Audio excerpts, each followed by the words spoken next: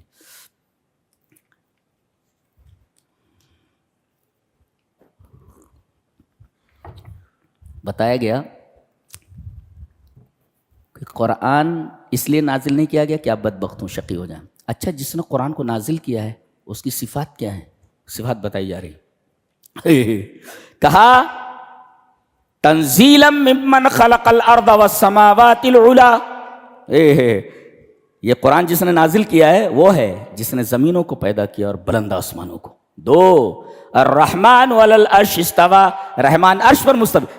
اب چاہے قرآن کو ہم نے نازل کیا، قرآن کو نازل کرنے والا کون؟ صفات کیا ہیں اس کی؟ صفات بیان کی جا رہی ہے. جس نے زمینوں کو پیدا کیا، جس نے بلند آسمانوں کو پیدا کیا. الرحمن علی العرش استوى، عرش کے اوپر جو مستوی ہے. لہو ما فی السماوات و ما فی الارض، اسی کی ہیں جو زمینوں میں ہیں جو آسمانوں میں ہیں. وما بینہما، اور زمین اور آسمانوں کے درمیان جو. وما تحت الثری، اور زمین کے اندر جو چیزیں ہیں وہ سب اس کی ہیں. وَإِن تَجْهَرْ بِالْقَوْلِ، اگر زور سے بولو. فَإِنَّهُ، تب بھی جانتا ہے وہ. فَإِنَّهُ يَعْلَمُ السِّرَّ وَأَخْفَى، زور سے بولو تب بھی سنتا ہے، اور اگر دھیرے بولو سر تب بھی سنتا ہے. وَأَخْفَى، أَخْفَى مِنَ السِّرِّ، جو زبان سے بولو سنتا ہے، جو تمہارے شعور میں ہے، کانشینس میں، وہ بھی سنتا ہے، اور جو سب کانشینس میں ہے، لاشعور میں ہے، جو ذہن کے سطح کے اوپر بات آئی اور آنے کے فوراً بعد عالم نسیان میں کہیں گم ہو گئی، تمہیں خود یاد نہیں کہ وہ چیز کیا تھی جو ذہن میں آئی تھی. رب بولتا ہے وہ جو تمہارے ذہن میں چیز آئی تھی اور عالم نسیان میں گم ہو گئی تھی، ہم کو معلوم ہے کہ وہ چیز کیا تھی جو تمہارے خیالات. اللہ اکبر، یہ علم ہے. اللہ، اس کو علم کہتے ہیں. زور سے بولو اس کا بھی علم ہے، دھیرے بولو اس کا بھی علم ہے. جی، اور جو تمہارے کانشینس میں، شعور میں ہے، وہ بھی ہم جانتے ہیں، اور سب کانشینس میں جو لاشعور میں ہے وہاں بھی ہم جانتے ہیں کیا چیز ہے. یعلم السر واخفا، سر کانشینس میں، اخفا جو اس میں ہے سب کانشینس میں، اس کو بھی ہم جانتے ہیں. اللہ لا الہ الا ہو، یہ وہ ہے جس نے قرآن کو نازل کیا، اس کے علاوہ کوئی معبود نہیں. لہ الاسماء الحسنی، اس کے بڑے پیارے پیارے نام ہیں. جی، اس کے بعد حضرت موسیٰ علیہ السلام کا تذکرہ ہے. کوہ طور پر گئے ہیں، جیسے ہی وہ درخت کے پاس آنا چاہتے ہیں، وہ درخت کے کنارے کنارے ایک روشنی کا ہالہ گردش کر رہا تھا. آواز آ رہی ہے، یا موسیٰ انی انا اللہ رب العالمین. رات کی تاریکی ہے اور چاروں طرف اندھیرا ہے، صرف اسی درخت کے کنارے کنارے وہ آگ گھوم رہی ہے. ایسے ڈر گئے تھے دیکھ کر کے، اس میں سے آواز آ رہی ہے. اور جیسے ہی آگے بڑھے، آگے آؤ، آگے بڑھے، کہا جوتے اتار دو وہیں پر، وہیں جوتے اتار دو. انی انا ربک، میں تمہارا رب بول رہا ہوں. فخلع نعلیک، اپنی جوتیاں اتار دو. انک بالوادی المقدس طویٰ، تم وادی مقدس طویٰ کے اندر ہو. یہ جوتیاں کیوں اتروائیں؟ جوتی کا تعلق دنیا سے ہے. اترک الدنیا وزخرفتها الفانیہ، یہ فانی جو رونق ہے دنیا کی، اور دنیا وہیں پر اتار کر کے آؤ. فانت موہل لامر جلل، آپ کو بڑی چیز کے لیے بنایا گیا ہے، بڑی چیز کے لیے تیار کیا گیا، دنیا کے لیے نہیں. وہاں اخترتک، میں نے تم کو چوائس کیا ہے، سلیکٹ کیا ہے میں نے تم کو.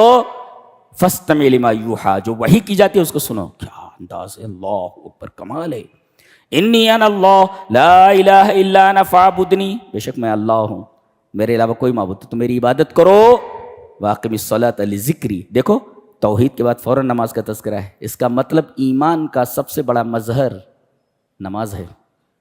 توحید کے بعد سب سے اہم چیز نماز ہے. فاعبدنی کے بعد اقم الصلاۃ لذکری. جی، سب سے بڑا ذکر ہے یہ. توحید کے بعد سب سے بڑی عبادت نماز ہے.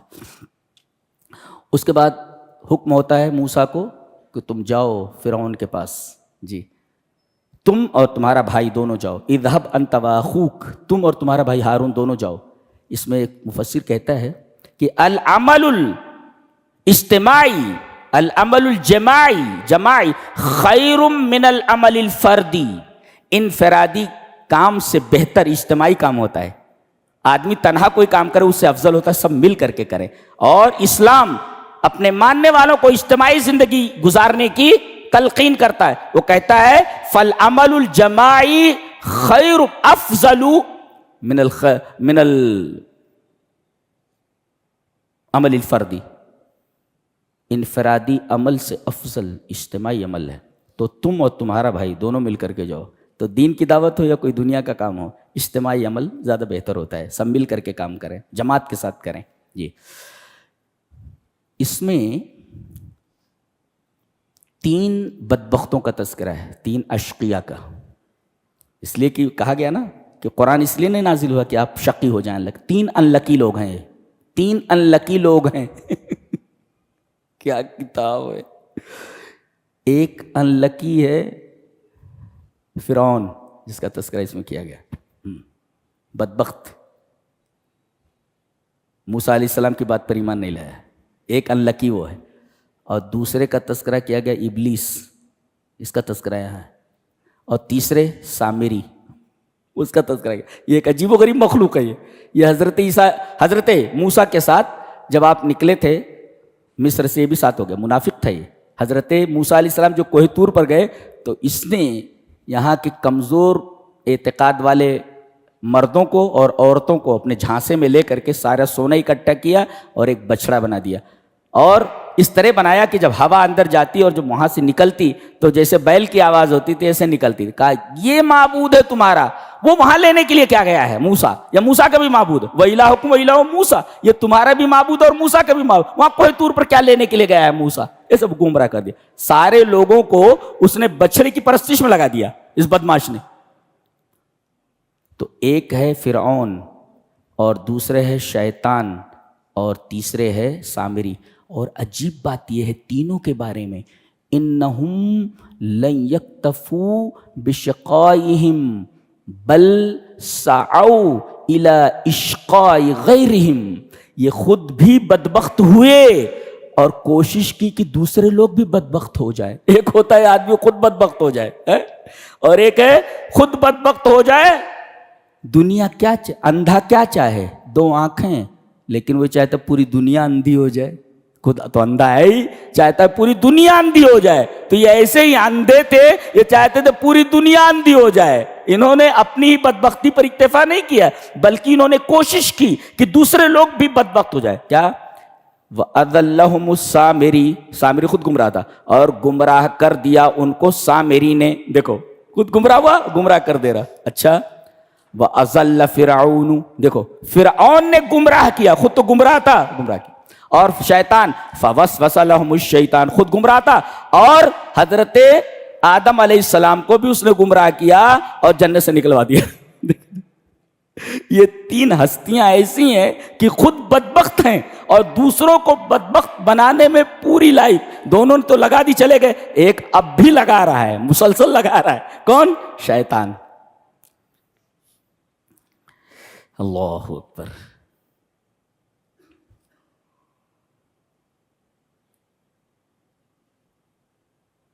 ایک نکتہ بطور خاص ہے، یہ بھی معجزہ ہے، اس لیے کہ قرآن کی ساری باتیں حیرت انگیز ہیں. اس مختصر سے وقت میں بتا ہی نہیں جا سکتے. سونے کو کتنا بھی آپ آگ میں ڈالو وہ راکھ نہیں بنے گا. سونے کی خصوصیت ہی نہیں ہے کہ راکھ بنے گا، وہ ہوتا ہی نہیں. اس لیے کہ اللہ کے رسول نے فرمایا سونا ایسی چیز ہے وہ بھٹی میں ڈالو تو اس کا رنگ، اس کا تغیر نہیں ہوتا، تبدیلی نہیں ہوتی، اور دوسرے اس کا وزن کم نہیں ہوتا. حضرت موسیٰ علیہ السلام کے بارے میں ہے کہ انہوں نے کہا یہ جو تو نے بچڑا بنایا نا سونے کا، میں اسے جلا کر راکھ کر دوں گا اور راکھ کرنے کے بعد اسے سمندر میں پھینکوا دوں گا. سونا راکھ نہیں ہوتا، لیکن وہاں راکھ ہو گیا تھا. یہ معجزہ ہے، یہ کوئی نہیں بنا سکتا ایسا، کوئی نہیں کر سکتا ایسا. سونا راکھ بنتا ہی نہیں ہے. سونے کو کتنا بھی تپاؤ راکھ بنے گا ہی نہیں. یہ معجزہ ہے حضرت موسیٰ کے ہاتھوں. اللہ اکبر، سونا راکھ بن جائے، it is a miracle, miracle. اور قرآن حکیم ٹوٹل میریکل ہے، جو بات کہتا ہے وہ بھی میریکل ہے. یہ 16ویں پارے کی تفسیر کا خلاصہ. اللہ ہمیں نیک عمل اور اچھی سمجھ کی توفیق عطا فرمائے. وآخر دعوانا الحمدللہ رب العالمین.